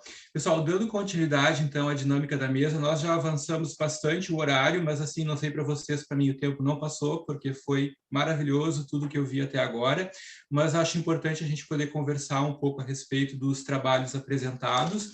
Eu fiz aqui alguns pequenos apontamentos e coisas que eu gostaria de ouvir de vocês. Eu vou falar todos para não ficar muito interrompido, e aí vocês podem comentar na sequência, na ordem que acharem mais confortável. E também nós vamos dar espaço ao público que tem alguma curiosidade ou gostaria de perguntar a respeito. Uma das perguntas que mal o encontro já havia começado, já tinha surgido, era como eu posso ter acesso aos livros. Eu acredito que essa resposta foi já apresentada por todas as autoras, né? Mas eu queria começar com a Mariana, né? Dizer assim, já dei os parabéns, mas repito, parabéns pelo hercúleo trabalho que tu desenvolveu da tradução em si, que traduzir um livro, traduzir um texto, um artigo, é sempre um trabalho muito, né, difícil, por várias razões, mas um livro, então, mais ainda mais um livro que tem essa responsabilidade, que é um livro que já está sendo bastante utilizado. Nós, aqui no curso de Conservação e Restauração da UFPEL, nós já usamos bastante esse livro, agora traduzido, então, ele vai ter um alcance maior, né?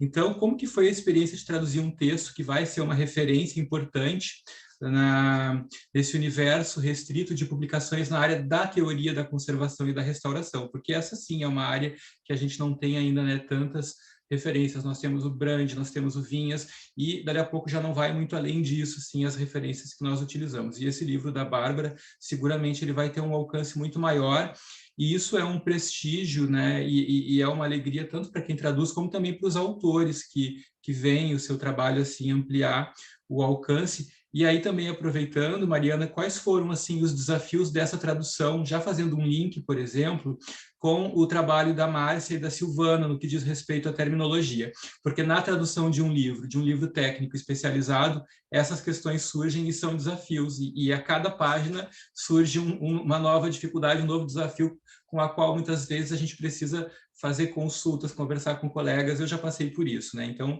é sempre bastante impressionante. Para a Márcia, pensando no livro da Márcia e da Silvana, também dá os parabéns, um livro também muito impressionante, um material muito impressionante pelo conteúdo e pela organização, pela editoração, né? Muito bacana. E dizer assim, né? Eu sou colega da Silvana, então a Silvana já trabalhou na gente a importância da terminologia, não sei se ela está aí, e ela fica o tempo todo nos puxando, e a gente percebe a importância que é, né, ter a linguagem técnica organizada, trabalhar com uma linguagem técnica a partir de pressupostos rígidos. Isso ajuda a consolidar a área, isso ajuda a fortalecer uma área de conhecimento, e não só a área de conhecimento, mas como também toda uma identidade profissional. Então, esse livro de vocês, esse trabalho de vocês, ele vai produzir um efeito que vai durar, assim, e que vai, né, que vai integrar a cultura profissional da conservação e da restauração no Brasil. Então, é um alcance assim, realmente muito grande que eu percebo, né? E aí, a importância já está dada, o conteúdo já está apresentado. Para ilustrar um pouco mais, eu gostaria de ouvir assim, algumas curiosidades, alguns termos específicos que foram muito desafiadores, ou, inclusive, alguns dos efeitos que vocês já puderam perceber a partir da produção deste material. Para a Ana, e aí também é o livro junto com a professora Márcia e a Betânia, eu queria falar assim que, bom, o livro também é encantador, né? A gente, quando começa a pensar nas possibilidades do papel e na diversidade, né, de materiais, de itens, de peças gráficas, e para além do gráfico, isso por si só é muito fascinante.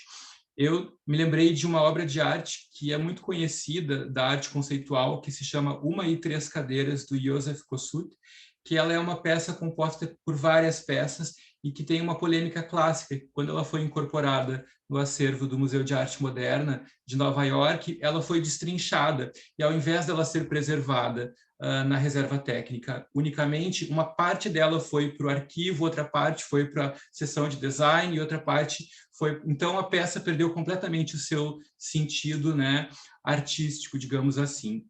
Então, eu gostaria de te ouvir falar um pouco mais sobre essa coisa tão fascinante que tem os bens culturais, que tem no papel o seu suporte, e que, para além do suporte em papel, existe toda uma quantidade enorme de valores culturais que podem ser neles reconhecidos, e que isso muda tudo, né? Eu queria te ouvir um pouco mais, falar um pouco mais sobre isso, a partir da... Já, né, acaba trabalhando isso na tua apresentação, mas gostaria de te ouvir falar mais um pouco sobre isso. E para Eliane, bom, já falei que eu já me deparei com o teu trabalho, que vou utilizar ele como referência na minha disciplina, quero te dar esse retorno, né?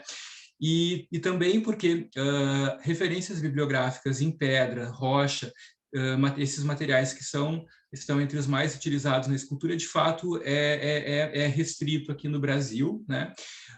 E até em razão disso, eu tenho amizade com colegas da geografia aqui da minha universidade. Eu estava combinando com eles assim uma aula sobre pedras, sobre rochas, sobre extração mineralógica, enfim. E isso me lembrou, né, da palestra de abertura do Gael de Guinchen, que falou sobre a importância de trabalhar em equipe, sobre aproximar as áreas, sobre a interação entre áreas. E tu que vem do campo da geografia, da área da geografia, da extração dos minerais, enfim, eu não sei nem se eu estou utilizando a expressão correta, como que foi produzir uma obra que tem, né, essa interface tão importante com o campo do patrimônio cultural e todas as suas dimensões conceituais. Gostaria de te ver falar também um pouquinho sobre esse trabalho em equipe e sobre essa aproximação entre as diferentes áreas de conhecimento, fazendo um link, então, com a nossa conferência de abertura. Deixo vocês à vontade, se querem seguir a ordem da apresentação ou se querem inverter, para mim fica tudo bem.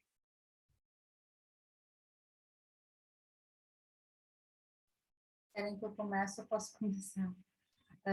Bem, na verdade, já foram tantas perguntas que eu quero ver se eu não me passei. Mas eu vou começar pela última, que eu acho que é a mais fácil, é mais fácil de responder.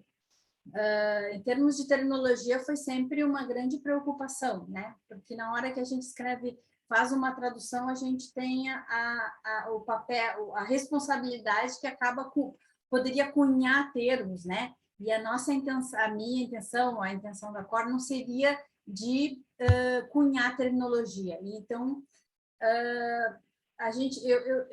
eu recorri para dois sentidos. Primeiro, a tradutora, lógico, ela era uma profissional, então quando a gente tinha algumas dúvidas, a gente tinha que consultar uma série de outros profissionais, mas algumas terminologias eu tive algum recurso de nota de rodapé, né? Mas eu comecei, o prefácio do livro, ele justamente tenta marcar que a ideia a concepção desse livro está longe de ser uma concepção de cunhar terminologias, né? E sim de tentar se aproximar ao máximo do uso da palavra usada pela autora, sem como é que eu posso dizer, sem alteração de sentido. Eu me deparei com duas situações muito difíceis, assim, pontuando duas situações muito difíceis. Primeiro, num momento em que ela fala objetos sem valor cultural. E isso, para mim, como que eu poderia dizer um objeto sem valor cultural, né?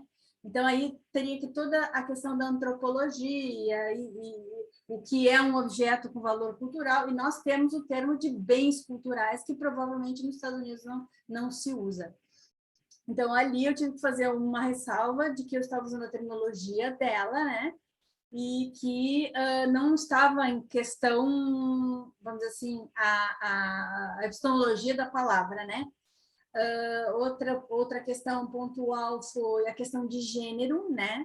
Que ela fala, tem algum tipo de situação em que é um gênero, gênero no sentido da aplicação da linguagem, né?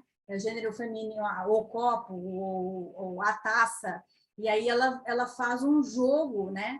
com relação à terminologia que não faz sentido no português. Então, isso também teve que ser feito uma ressalva. Outra questão que eu não consegui resolver é a questão do gesso, gypsy, enfim, o gesso e gesso sotile, e essas variações também não foi possível, né? Não tive, então também foi anotado. Então, essas foram as grandes preocupações com relação à tecnologia. Esse novo livro agora, que é sobre conservação preventiva, esse vai dar um pouco mais de pano para manga, porque tem a questão da collection care, conservação preventiva, conservação no âmbito geral, em termos do conceito guarda-chuva. Então, a gente está tentando usar algumas terminologias, né? Eu estou fazendo junto com a minha sócia, e a gente está tentando usar umas terminologias, às vezes, que tem que ser mais abrangentes, no termos, assim, em vez de ser preservação, né? Como o âmbito da conservação preventiva. Então, esse é um obstáculo que está por vir, né? E com relação à tua primeira pergunta, que já não sei exatamente se eu vou conseguir responder assim diretamente, mas eu acho que o livro surgiu de uma mistura de ingenuidade e de coragem, né? Eu sou extremamente grata à Bárbara Appenbaum, porque ela foi simplesmente uma correspondência, um e-mail, onde eu expliquei a situação, como ela era a editora, que facilitou muito, ela me deu os direitos autorais, sem cobrar absolutamente nada, sem me conhecer de lugar nenhum. E isso foi em 2017, então, de repente, eu fiquei com um pepino, assim, no sentido de que comecei a contabilizar o que seria isso em termos de vulto numérico, né, de capital para realizar até o fim essa empreitada. Existia a possibilidade de fazer e-book, mas como é uma situação onde o lucro do livro, a renda do livro era importante no sentido de fortificar uma associação e de dar apoio, né? A gente sabe que o e-book ele democratiza horrores, existe a possibilidade de no futuro a gente poder fazer um e-book, mas a questão de promover uma associação, a questão da bibliografia seria muito positiva. E depois também eu tive uma experiência de um livro do projeto que eu fiz junto com a Petrobras Cultural, que a gente fez um CD interativo, com o flash, a programação, enfim, e com as tecnologias, ele hoje é um livro, é uma bibliografia que não se tem mais acesso. Então, também tem essa questão do suporte, né, que eu acho que foi decisivo. Né? Então, eu acho que é isso. Eu não sei se eu consegui responder todas as questões, mas qualquer outra coisa, tá certo.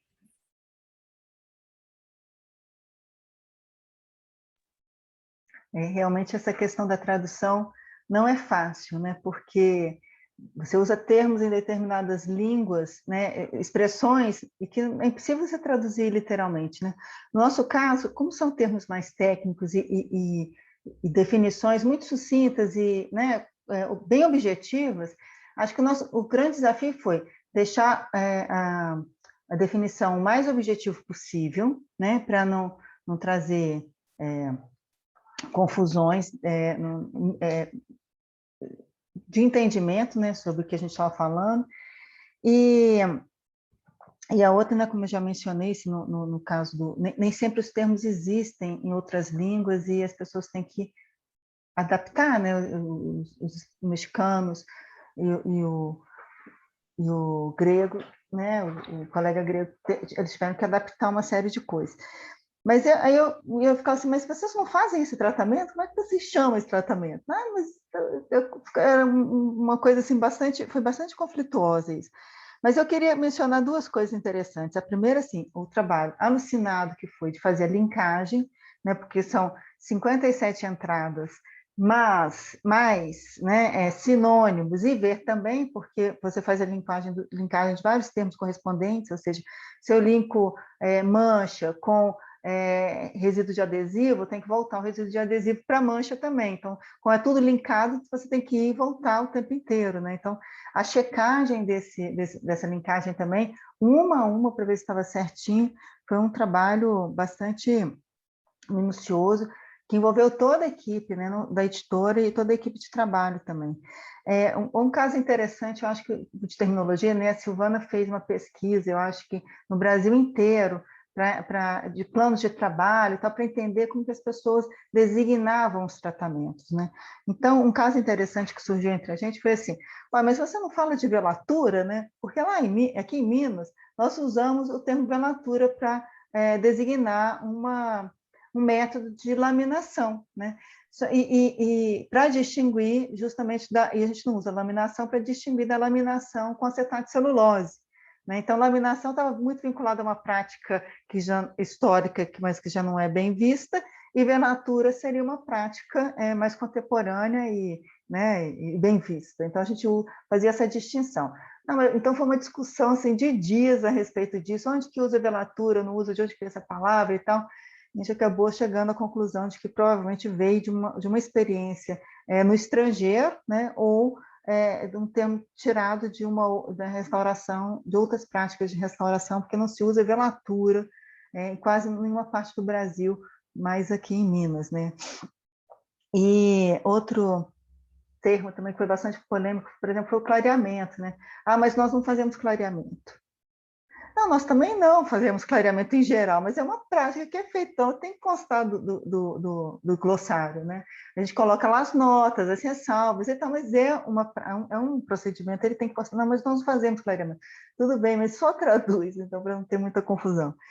E uma outra também que surgiu uma grande discussão, mas foi a questão dos tratamentos aquosos, né? Porque o Spyros Zervos, ele tem uma pesquisa na qual ele vai comprovar que o tratamento aquoso nem sempre é benéfico ao papel, né? E dentro da perspectiva dos conservadores de documentos gráficos, parece que o tratamento aquoso sempre é benéfico, e ele vai mostrar, comprovar por várias maneiras. Então, ele tem um texto bastante lido já sobre isso, e na hora da gente de traduzir né, o conceito para o grego, ele fala assim: mas espera aí, Márcia, a gente tem que ajustar esses termos e tal. Eu tive que negociar com a Silvana também, porque eu já estava, né, enfim, já conhecia esse trabalho dele, já tinha feito algumas ressalvas, mas ele fez outras ressalvas, a gente teve que modificar até a definição do termo, né, tratamento aquoso, para se adequar à visão dele também, né? Então, fazer uma mediação. Então, teve essa série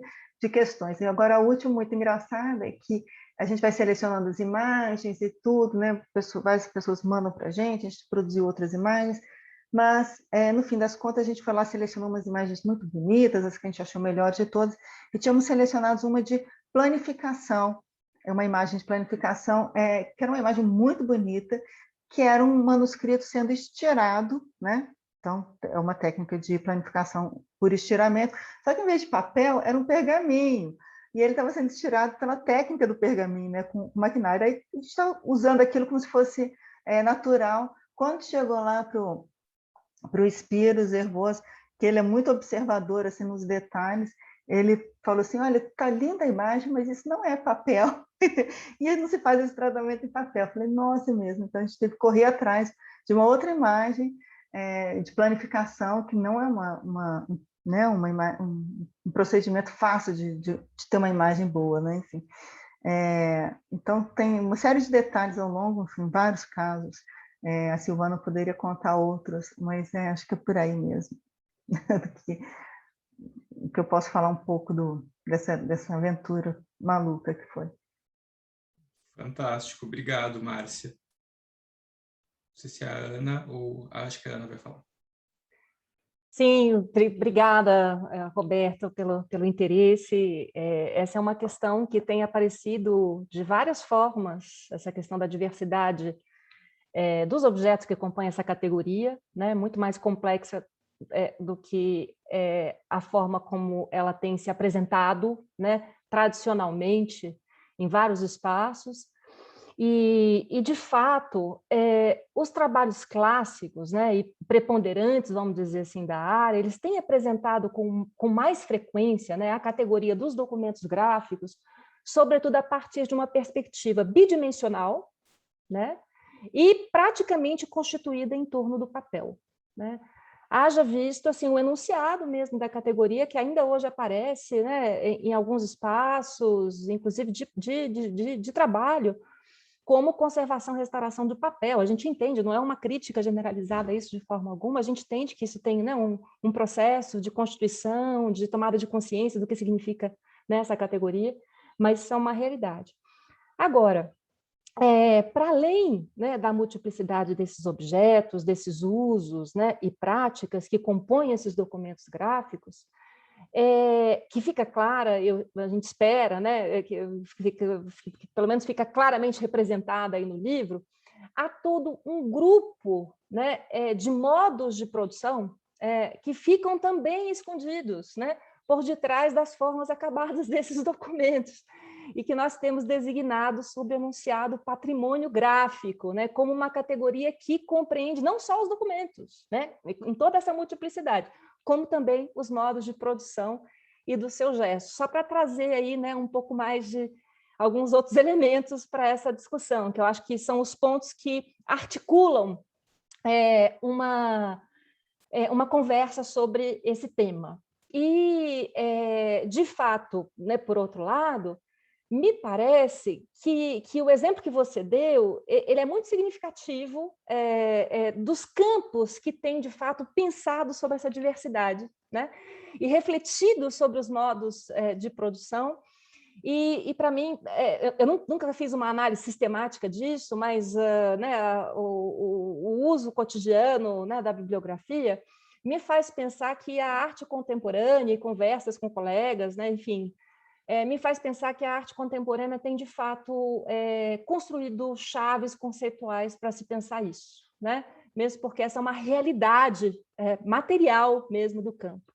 E, de outro lado, não poderia deixar de pensar também na cultura gráfica, como um campo de conhecimento que tem se constituído, inclusive ganhado força nos últimos anos na América Latina, apoiada nos trabalhos desenvolvidos por outros campos do conhecimento, apoiada nos trabalhos que ficaram um pouco fora do âmbito da conservação e restauração de documentos gráficos, exatamente aqueles que se preocuparam em estudar a morfologia dos objetos, né? Que é exatamente a codicologia, a bibliologia, esses campos, né, de uma antiga, vamos dizer, erudição, e que foram, que têm sido reabilitados por esse espectro, né, que tem concentrado discursos sobre essa diversidade de documentos, reabilitando, inclusive, os documentos efêmeros, que há pouco tempo não tinha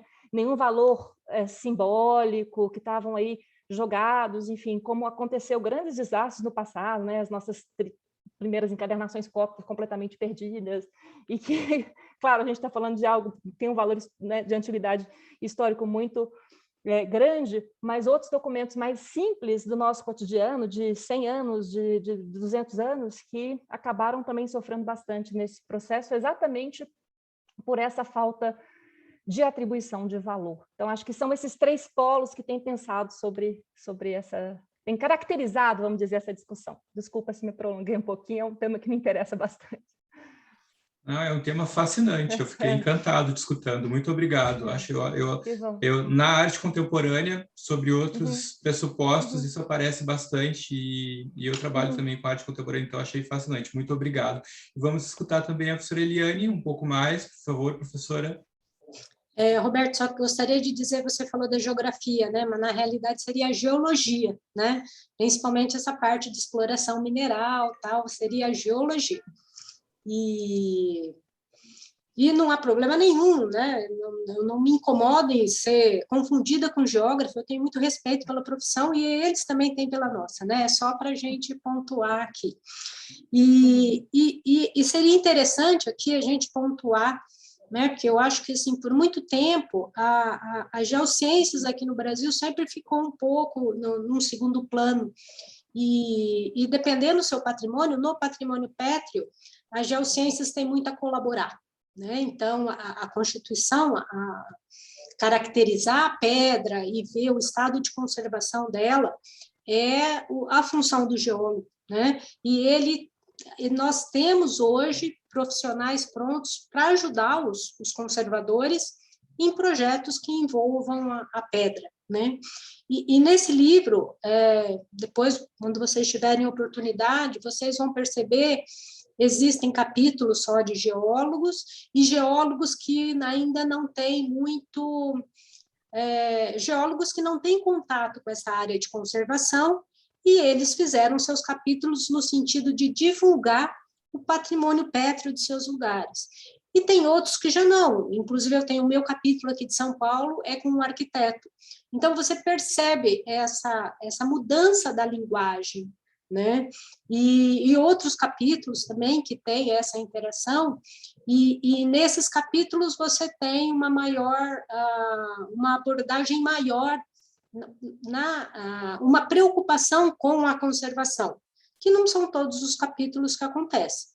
Mas, de qualquer forma, eu gostaria de deixar registrado aqui, principalmente por esse evento importante de conservação e restauração, é que quando vocês tiverem algum problema, né, com a pedra, assim, não hesitem em procurar as pessoas que conseguem, né, fazer essa caracterização.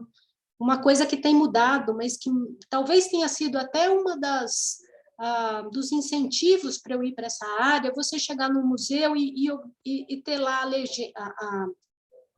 legenda, artefato lítico. Como assim artefato lítico? Mas lítico, o que é isso? Né? A gente tem que dizer o que é. Né? O objeto lítico pode ter não sei quantas mil denominações. Né? Então, a gente precisa, né, ter essa colaboração, que eu acho que o patrimônio só tem a ganhar. Né? Eu agradeço a todos os colegas aqui pelos elogios do livro, e espero que a gente estreite esses laços, que eles são muito importantes.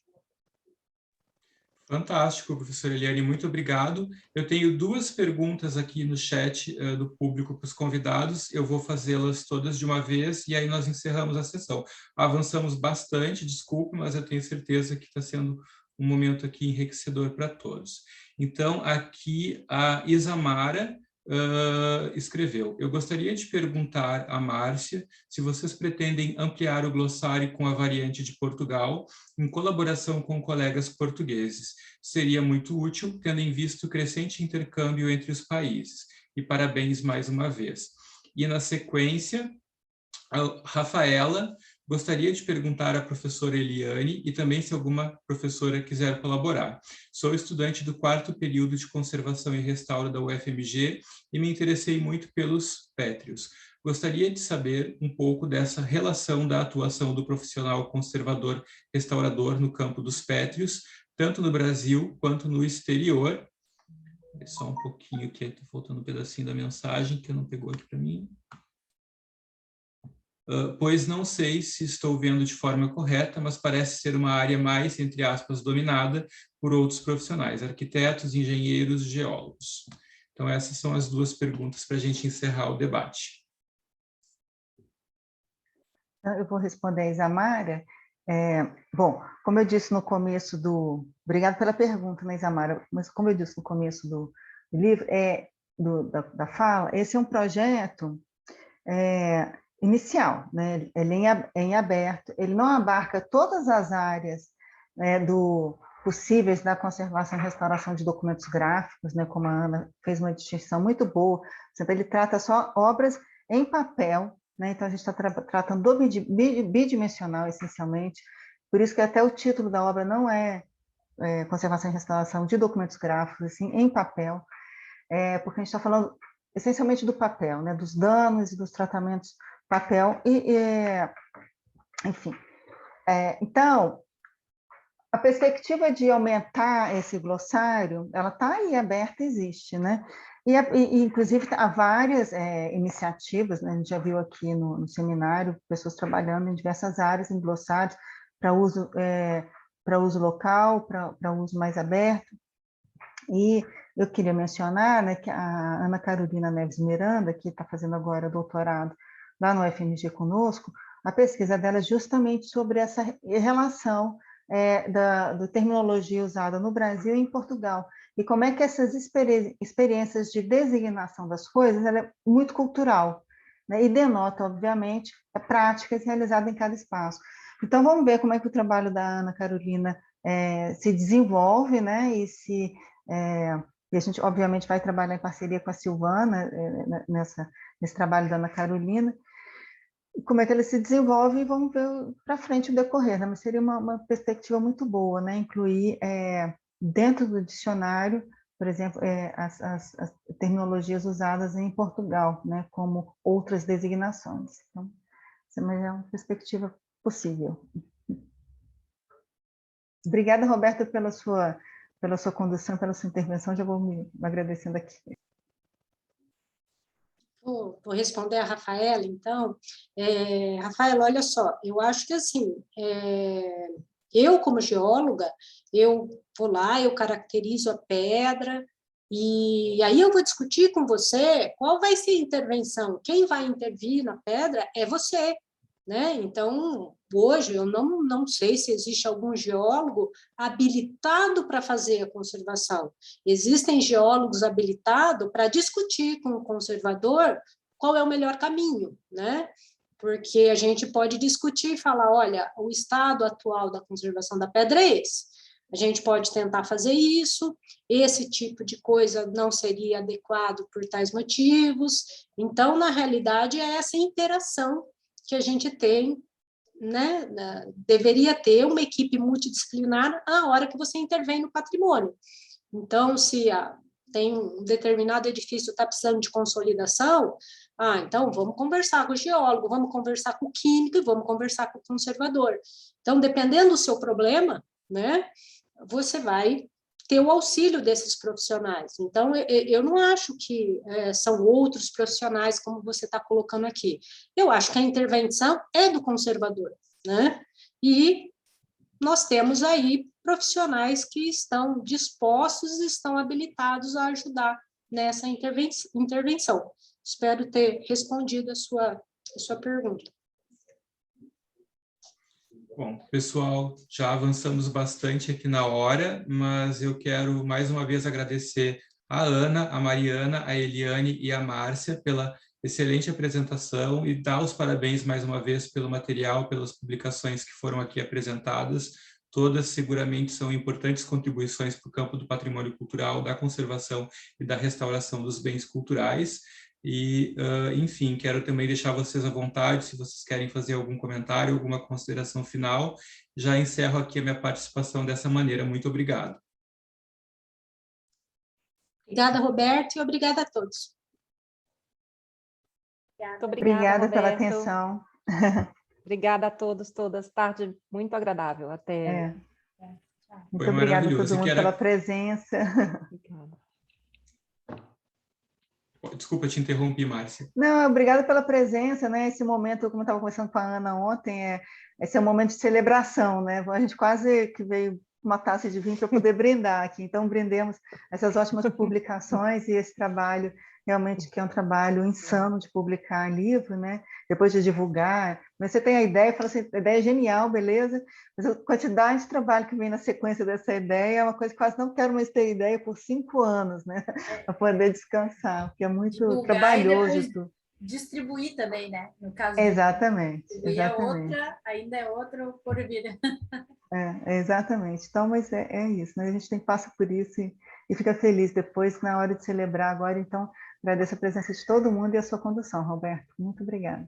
Que bom, muito obrigado. E só para complementar, obrigado ao público que esteve aqui presente até esse momento. Seguimos amanhã com o Luso Brasileiro, estão todos convidados a continuar acompanhando a programação, que está maravilhosa.